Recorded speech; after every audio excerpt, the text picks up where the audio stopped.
오늘 본문에 보니까요, 제자들이 예수님과 길을 가다가 날 때부터 앞을 못 보는 맹인을 보게 된 것입니다.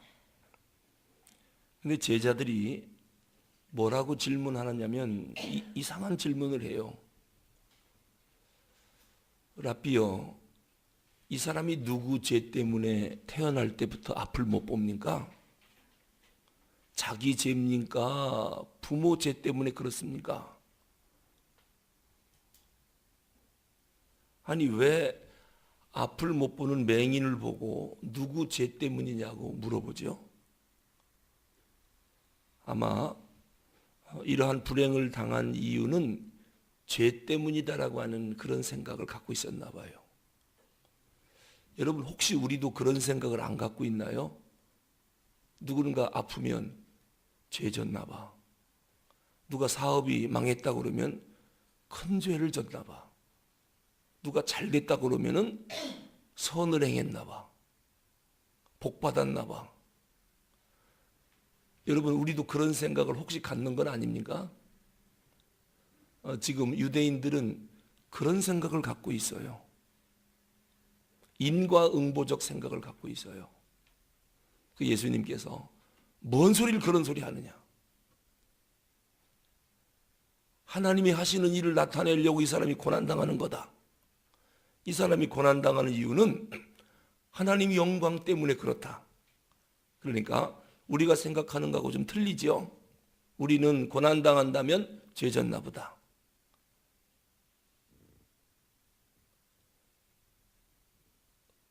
복 받았으면 선한 일 했나 보다. 좋은 일 했나 보다. 우리도 그런 생각을 갖고 있어요. 사람은 어떤 질문을 하느냐에 따라서 그 사람의 정신세계와 지성의 세계와 또 무슨 마음을 먹고 있는지를 알 수 있어요. 그래서 유대인들은 질문법을 상당히 중요하게 여겨요. 그걸 하브루타라고 하는데요. 유대인의 질문법. 유대인 가운데 천재 같은 사람들이 많이 나오는 것은 질문법을 어려서부터 가르쳐요. 어려서부터. 그래서 학교 갔다 오면 또 학교 갈 때 너 오늘 학교 가면 선생님한테 많이 물어봐라. 그리고 학교 갔다 오면은 오늘 뭐 질문했느냐, 뭐 물어봤느냐. 그걸 유대인 어머니들이 계속 체킹을 해요. 그런데 우리는 학교 보낼 때 뭐라고 합니까? 떠들지 말고 가만히 있어. 조용히 해.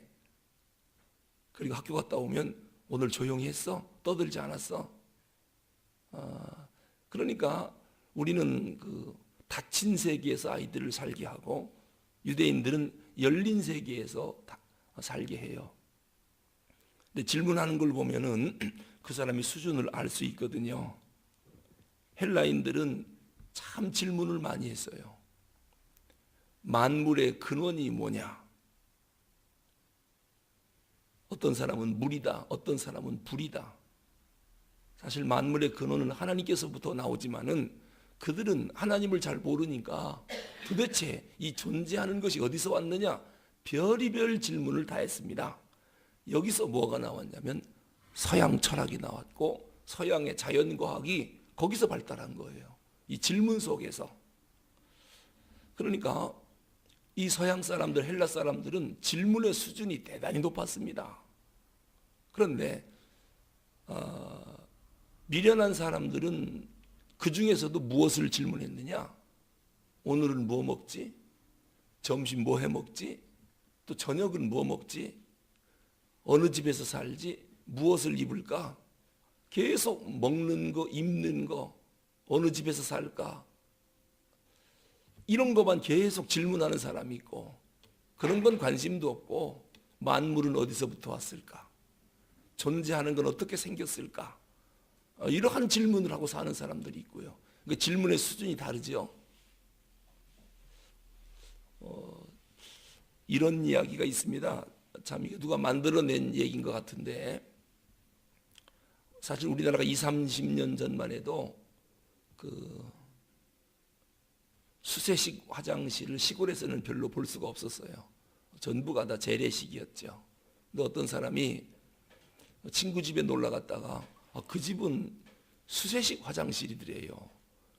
그래서 우리도 빨리 돈 벌어서 재래식 화장실을 벗어나 수세식으로 좀 이사를 했으면 좋겠다. 열심히 일을 해갖고 드디어 수세식 화장실이 있는 집으로 이사를 갔다는 거예요. 그런데 또 한참 재밌게 살다가 친구 집에 갔더니 그 집은 화장실이 집 안에 있더래요. 왜냐면 아파트니까. 그래서 너무 부러워갖고 추운 겨울날 화장실 가려고 그러면 밖에 나가야 되니까 불편했는데, 그래 아파트를 사자. 또 열심히 돈 벌어갖고 아파트를 샀대요. 그러니까 집안에 수세식 화장실이 있으니 얼마나 편하겠어요. 행복하게 살다가 또 어떤 집에 놀러 갔더니 거기는 화장실이 2개더래요. 애들이 크니까 아침마다 일어나서 머리 감는다, 뭐 화장실 쓴다, 맨날 소리 지르고 싸웠는데 화장실이 2개면 너무 좋겠더랍니다. 그래서 화장실 2개짜리 넓은 집으로 가야 되겠다. 또 열심히 돈 벌어갖고 드디어 화장실 2개 있는 넓은 집으로 이사 갔고, 그 다음에 그 사람이 죽었답니다. 이 사람이 평생 뭐 하다가 죽었습니까? 화장실 늘려가다가 죽었어요.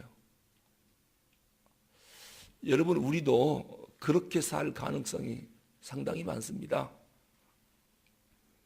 그 사람이 이룬 것은 뭐냐면 그저 화장실 늘려가다가 인생 끝난 거예요. 어떻게 보면 어떻게 인생을 태어나서 무엇을 먹을까, 무엇을 입을까, 어떤 집에서 살까, 화장실 어떻게 만들까, 그것만 생각하다가 인생이 끝날 수가 있느냐. 참 인생 아깝지 않습니까? 오늘 예수님과 제자들이 길을 가다가 나면서부터 소경인 사람, 앞을 못 보는 사람을 만났습니다. 그 제자들이 질문을 하는 것은 그 당시 사회와 그 당시 세계관이 뭔가를 알 수 있어요. 랍비여, 이 사람이 소경으로 태어난 거 누구 죄 때문입니까? 자기 죄입니까? 부모 죄입니까?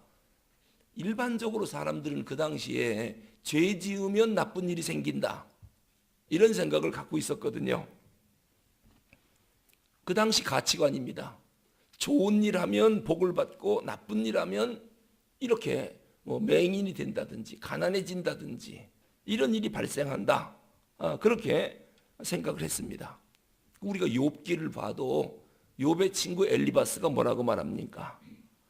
네가 죄 짓지 않았으면 이런 고난을 당할 리가 있느냐? 죄 때문에 네가 이런 고난이 왔다. 회개하라. 엘리바스가 이렇게 지적을 하지 않습니까? 그러니까 그 당시 유대인들은 병든 사람을 긍휼히 여겼겠어요? 저주를 했겠어요? 왜냐하면 병든 이유가 뭡니까? 죄 때문이니까. 죄 때문이니까 네가 죄 지니까 병이 들고 가난해지지. 그러니까 병든 사람, 가난한 사람을 존경했겠어요? 멸시했겠어요? 멸시했죠. 죄 져서 저런 일이 생긴다고 생각하니까. 그러면은 일이 잘 되고 부자고 건강한 사람은 멸시했습니까? 존경했습니까? 존경했겠지. 왜? 네가 아무래도 선을 행했으니까 부자가 됐고 몸이 건강한 거다, 이런 생각을 그 당시 유대인들이 갖고 있었어요. 그래서 거기는 가난하고 병든 사람은 돌 맞고 저주받았다고 생각해서 멸시했거든요. 지금 예수님의 제자들도 그런 생각을 갖고 있는 것입니다. 누구 죄 때문에 저 사람이 태어날 때부터 앞을 못 봅니까? 얼마나 큰 죄를 졌으면 저 사람은 평생 가난해서 못 벗어납니까? 이거를 지금 예수님에게 물어보는 겁니다. 또 부자를 보면은 얼마나 좋은 일 했으면 저렇게 평생 부자로 살까? 여러분, 오늘 우리도 그런 잘못된 생각을 가질 수가 있어요. 그런 생각을 우리 윤회적 사고라고 그래요. 윤회적 사고. 불교에서 주로 갖고 있는 그런 생각들이거든요.